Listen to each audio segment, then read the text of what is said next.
Social control can take many different forms. Some of them are formal social control, as reflected in the neighborhood police posts here in Singapore.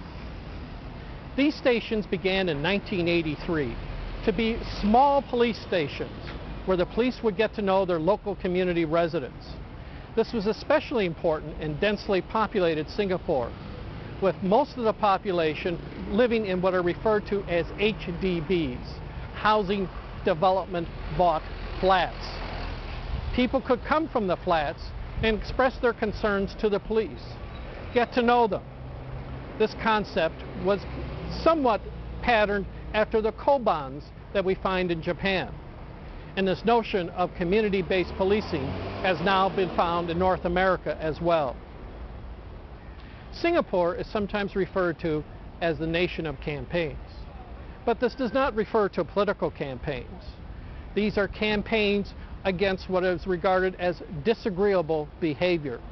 For example, campaigns against teenage smoking, littering, spitting. In the early 1970s, some people, especially in the government, were concerned by the long hair that young men were wearing.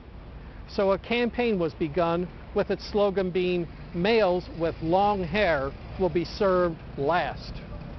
But these campaigns have not just been limited to what might be considered normal forms of behavior, but also larger social issues. At one time, Singapore was concerned about its growing population. So it began a campaign of "Please stop at 2," so that there were government programs which discouraged people from having more than 2 children.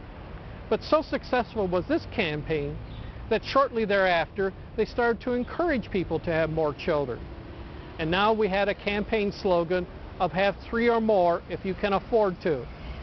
The nation of campaigns, forms of social control here in Singapore.